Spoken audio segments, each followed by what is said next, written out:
Assalamualaikum. Hope you are fine.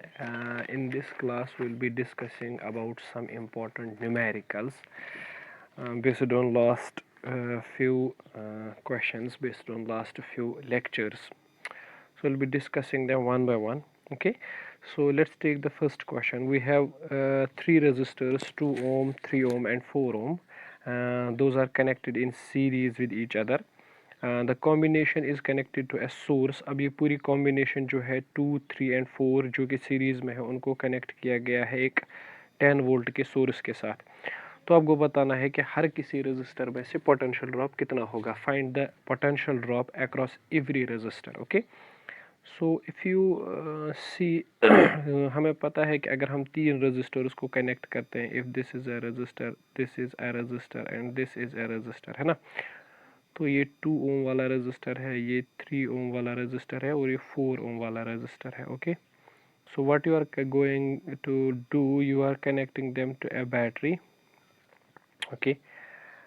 तो battery का जो ईएमएफ है that is 10 volt. Okay. What you need to find, आपको चाहिए क्या, आपको चाहिए कि इस 2 ओम, 3 ओम और 4 ओम इनमें से करंट कितनी फ्लो हो रही है. ठीक है ना. तो मान लीजिए करंट यहाँ से फ्लो हो रही है आई. ठीक. आपको बताना है, सॉरी, आपको बताना है कि इस 2 ओम में से पोटेंशियल ड्रॉप कितना होगा, पोटेंशियल डिफरेंस कितना होगा. 3 ओम में से पोटेंशियल डिफरेंस कितना होगा और 4 ओम वाले रजिस्टर में पोटेंशियल डिफरेंस कितना होगा. ठीक है. अब आपको पता है कि तीनों रजिस्टर सीरीज में है, तो आप इक्विवेलेंट रेजिस्टेंस निकाल सकते हो. R1 plus R2 plus R3 means 2 plus 3 plus 4 that's 9 ohm. Okay. So the total resistance is 9 ohm. ठीक. अब करंट कितनी होगी सर्किट में, करंट किसके बराबर होता है, potential difference divided by resistance. What is potential difference, E divide by resistance is R S. तो पोटेंशियल डिफरेंस तो यहाँ पे 10 वोल्ट है, EMF divide by resistance, resistance आपने निकाला 9. ठीक है. तो इट विल बी 1.1. ठीक. इस सर्किट में से भी 1.1 फ्लो होगा, दूसरे वाले में से भी और तीसरे वाले में से भी, because it is series combination.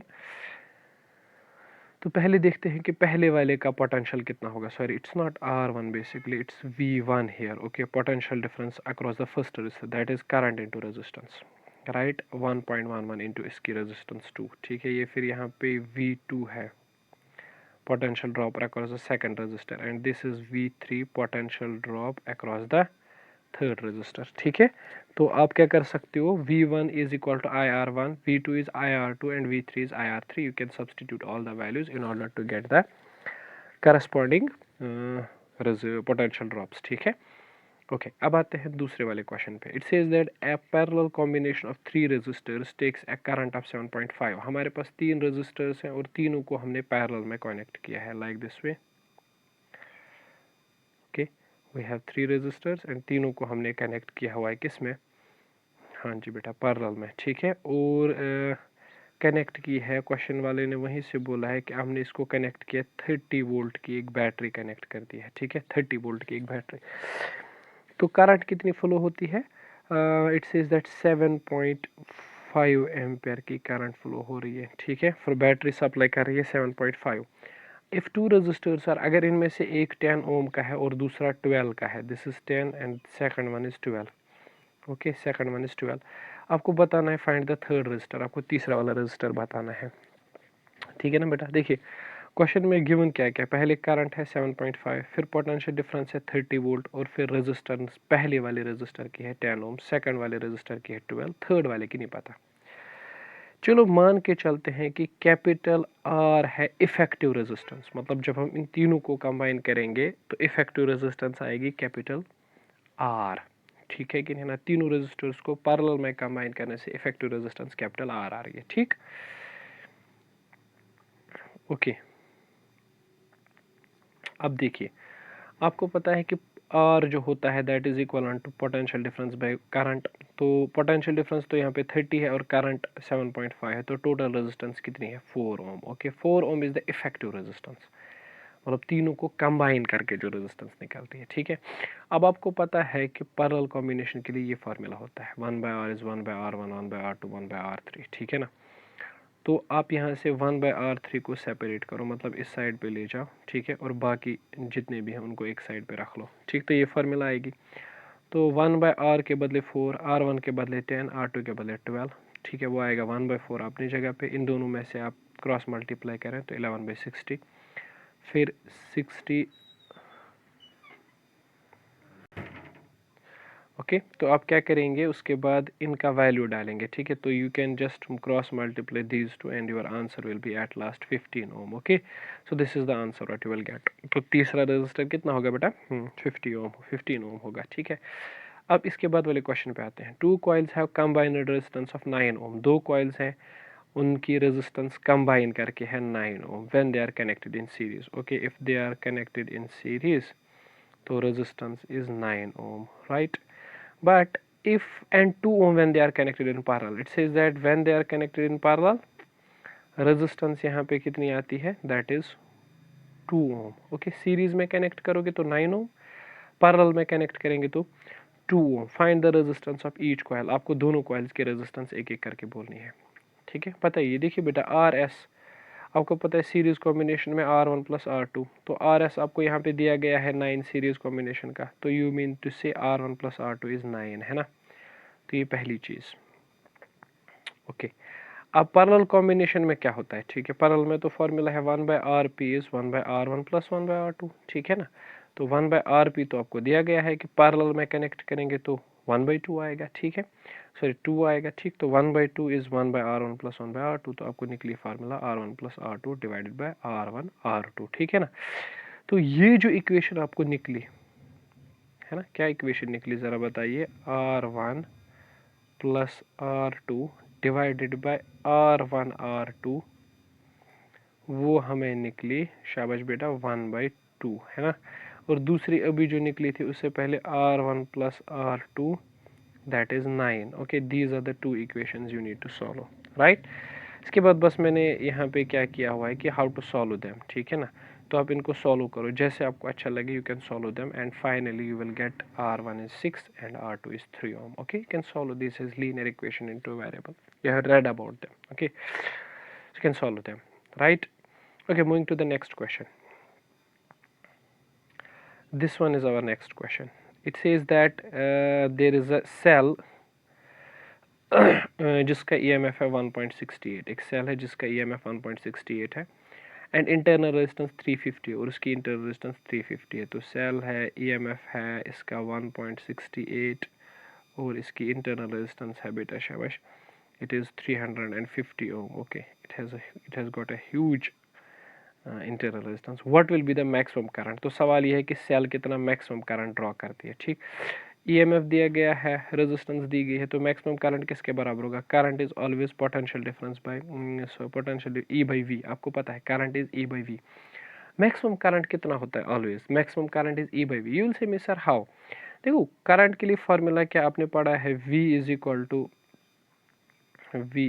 To E minus I into R, है ना। ये तो आप लोगों ने मतलब पढ़ा हुआ है, ठीक। V is equal to E minus I R. सवाल ये बनता है कि मैक्सिमम करंट कब सर्किट में फ्लो होगी, when the cell will draw maximum current from the circuit. Okay so cell एक ही टाइम पे मैक्सिमम करंट ड्रॉ करती है when this condition is satisfied. Okay I will be explaining it in next lecture. I is equal to E by V, जब ये condition satisfy होगी ना उस टाइम पे सर्किट में मैक्सिमम करंट आएगी, ठीक है। तो आप यहाँ पे लिख सकते हो I is equal to E by V. I का ई का वी, ई का वैल्यू डालो, वी का वैल्यू डालो, तो you can get current is 4.8 ampere. Okay moving to the next question. A register is connected to battery. हमारे पास एक रजिस्टर है जिसको हमने बैटरी के साथ कनेक्ट किया है, ऑफ EMF 20 वोल्ट, जिसका EMF कितना है 20 वोल्ट और इंटरनल रेजिस्टेंस 0.3 और उसकी इंटरनल रेजिस्टेंस 0.3 है। Find the resistance of register. आपको उस रजिस्टर की रेजिस्टेंस निकालनी है, रजिस्टर फॉर उस सर्किट के लिए करंट ऑफ जिसमें करंट 1.5 एम्पियर होती है, ठीक है। देखिए फिर से समझा रहा हूँ कि हमारे पास क्या है, एक सिंपल में एक हमारे पास एक रजिस्टर है जिसको हमने एक बैटरी के साथ कनेक्ट किया हुआ है और उस बैटरी का EMF 20 वोल्ट है और इसकी इंटरनल रेजिस्टेंस 3 ओम है, 0.3 ओम है। आपको रेजिस्टेंस निकालनी है उस रजिस्टर की जिसको हमने बैटरी के साथ कनेक्ट किया है, अगर उसमें 1.5 एम्पियर करंट होती है। आपको पता है करंट के लिए फार्मूला क्या है, E divided by R plus R, है ना। तो एक्सटर्नल रेजिस्टेंस R किसके बराबर होगा, इसी रिलेशन से आप R को सेपरेट कीजिए, तो it will be E by I minus R। तो आप ये सारे वैल्यूज पुट आउट करें तो it will be 0.3। Okay it's clear. Okay moving to the next question. हमारे पास ये नेक्स्ट क्वेश्चन है। तो what it says basically is एक बैटरी है जिसका ईएमएफ 3 वोल्ट है और उसकी इंटरनल रेजिस्टेंस आर है। इसको हमने कनेक्ट किया है सीरीज़ में एक रेजिस्टर के साथ जिसकी रेजिस्टेंस 55 ओम है थ्रू एन एमीटर, और एक एमीटर भी कनेक्ट किया है जिसकी रेजिस्टेंस 1 ओम है।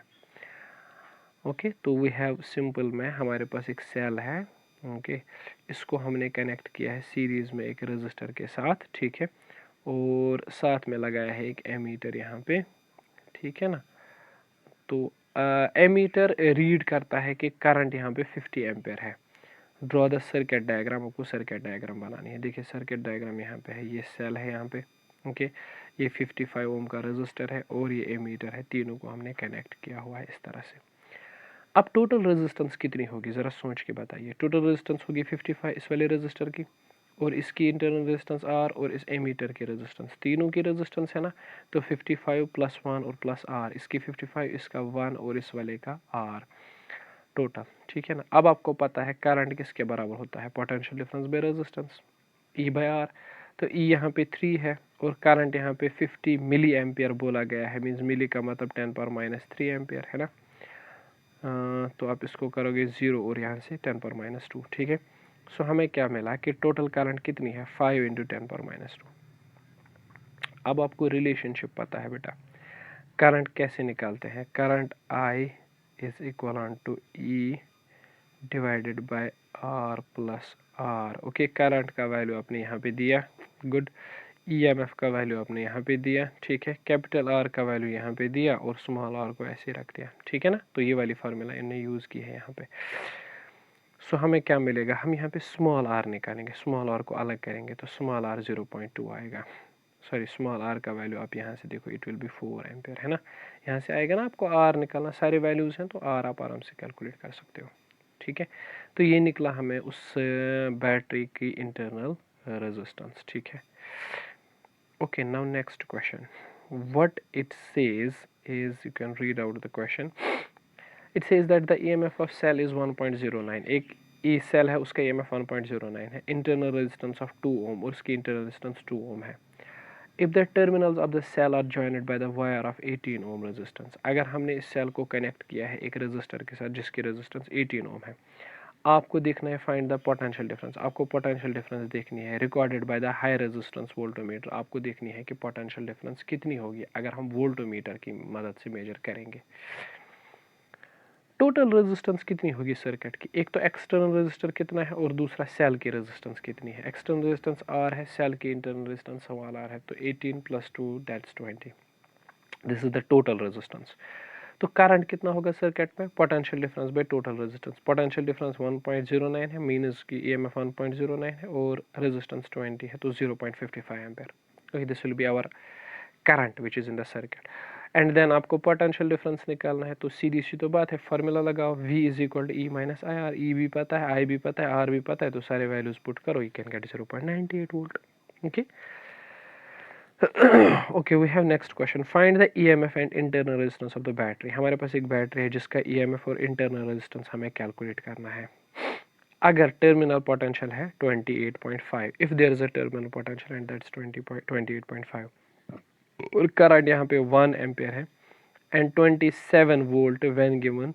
करंट है 1 एम्पियर जब हम पोटेंशियल डिफरेंस रखेंगे 28.5, और करंट होगी 2 एम्पियर जब हम पोटेंशियल डिफरेंस रखेंगे 27। ओके, हमें दो कंडीशंस दी है बेटा। पहली कंडीशन ये है कि करंट होगी 1 एम्पियर जब हम पोटेंशियल डिफरेंस 28.5 रखेंगे। दूसरी ये है कि करंट होगी 2 एम्पियर जब हम पोटेंशियल डिफरेंस रखेंगे 27 वोल्ट। तो पोटेंशियल डिफरेंस कितना है 28.5, लेकिन उस टाइम पे करंट कितनी है 1 एम्पियर। तो फार्मूला लगाओ, E = V + IR। E अपनी जगह पे, V के बदले 28.5, I के बदले 1 और R यहाँ पे, ठीक है। तो ये इक्वेशन नंबर 1 हो गई। अब स्टेप 2, जब हम पोटेंशियल डिफरेंस रखेंगे 27, तो करंट कितना होगा 2 एम्पियर। तो E = फिर से फार्मूला लगा V + IR, है ना। तो V E को अपनी जगह पे रखो, V का वैल्यू 27, आई का वैल्यू 2 और आर, ठीक है। ये सेकंड इक्वेशन होगी। अब ये दो इक्वेशन है, लीनियर पेयर ऑफ इक्वेशन है, आप इनको सॉल्व करो। इनमें जो वेरिएबल इन्वॉल्व होता है ई और स्मॉल आर है, ठीक है। आप इनको अपने तरीके से लीनियर पेयर वाली तरीके से सॉल्व कर सकते हो। तो at last you will get resistance is 1.5 and EMF is 30 volt. Hope you got it. Okay, now we have a next question which says that कि हमारे पास क्या है बेटा, 3 सेल्स हमारे पास हैं, 3 cells, 2 volt, 1.5 volt and 1.4 volt, जिनकी internal resistance 0.5, 0.51, 0.051 और 0.5 है। इनको हमने सीरीज में कनेक्ट किया है। अब बैटरी, ये जो पूरी कॉम्बिनेशन है, इसको हमने एक रेजिस्टर के साथ कंबाइन किया जिसकी रेजिस्टेंस 5 ओम है। आपको बतानी है करंट कितनी होगी सर्किट के अंदर, ठीक है ना। देखो क्या किया है हमने 3 सेल्स को बेसिकली कंबाइन किया हुआ है, ठीक है ना। ये पहली सेल है, okay, this is second cell, this one is third cell. इन तीनों सेल्स को हमने कंबाइन किया है एक रेजिस्टर के साथ। आसान सी बात है, ठीक है। इस रेजिस्टर की रेजिस्टेंस हमने 5 ओम रखी है, ठीक है। और इस पहली वाली सेल की EMF 2 है, दूसरे का है 1.5 और तीसरे का है 1.4, है ना। और इसकी इंटरनल रेजिस्टेंस का वैल्यू 0.05 है, इसका 0.5 है और इस वाले का 1 ओम है, ठीक है। आपको बताना है सर्किट में कितनी करंट फ्लो होगी, ओके। सर्किट में करंट कितनी होगी ये आपको बताना है, ठीक। आसान सी बात है। This is a series combination, और सीरीज कॉम्बिनेशन के लिए ये फार्मूला होती है। वैसे ये सीरीज और पैरेलल दोनों के लिए होती है। Current I is equal to E divided by R plus R, ठीक है ना बेटा, शाबाश। तो I current will be, E का वैल्यू आप देखो, टोटल वोल्टेज का वैल्यू, टोटल वोल्टेज का वैल्यू क्या होगा, तीनों का प्लस, है ना, divided by capital R that's 5, है ना, और तीनों की इंटरनल रेजिस्टेंस का प्लस, वो आपने नोट कर लिया, ठीक है। ओके, सो देन बताइए फिर टोटल करंट का वैल्यू क्या होगा, ठीक। तो दैट विल बी, आप सॉल्व करोगे तो यू विल गेट 0.75, ओके। अब हमारे पास दूसरा क्वेश्चन है कि हमने एक बैटरी ली है जो 4 सेल से बनी है और उसकी इंटरनल रेजिस्टेंस 0.8 है और EMF 1.4 है। पहले तो हमने क्या किया है, इन 4 सेल्स को सीरीज में कंबाइन किया है। दूसरे पार्ट में क्वेश्चन कह रहा है कि पैरेलल में कंबाइन किया है, ठीक। और दोनों के साथ, दोनों ही टाइम पे हमने 10 ओम का एक्सटर्नल रेजिस्टर कनेक्ट किया है। तो आपको बतानी है करंट कितनी होगी, ठीक है ना।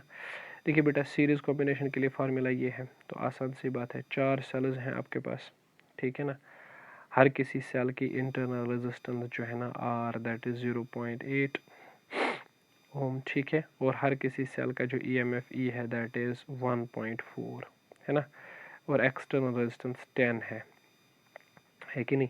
तो इस फार्मूला में आप n का मतलब है कितने रेजिस्टर्स हैं, तो 4 है, n इज इक्वल टू 4। तो ये वाले सारे वैल्यूज आप इस वाले इक्वेशन में डालो, आपको मिलेगा सीरीज में कितनी करंट होगी, ठीक है। सिमिलर पैटर्न पे आप पैरेलल में भी करोगे, ठीक है। तो वो तो हो गया लास्ट पे सीरीज वाले का, ठीक है। पैरेलल वाले का देख लो। पैरेलल के लिए ये फार्मूला है ना। तो यहाँ पे भी है, m का मतलब 4, तो कितनी सेल्स हैं, EMF यहाँ पे है r है, कैपिटल R है, तो सारे वैल्यूज पुट करो, विल गेट द आंसर, ठीक है ना। ठीक है। अब जब हम पैरेलल में कंबाइन करते हैं तो करंट डिवाइड होती है हर किसी सेल में इक्वली। तो पैरेलल में तो करंट 0.137 है, हर किसी सेल में कितना करंट होगा, डिवाइड करेंगे 4 से, 4 सेल्स है ना। सीरीज में अगर मैं बोलूँ एक एक सेल में कितना करंट है, जितना पूरे सर्किट में करंट है, सीरीज में तो सब में उतना ही होगा, ठीक है ना। Okay, right, so these were some basic and important questions regarding the lectures जो मैंने आपको ये प्रोवाइड किए, ठीक है। अब will come up with more questions next session इंशाल्लाह, ठीक है। फी अमानिल्लाह।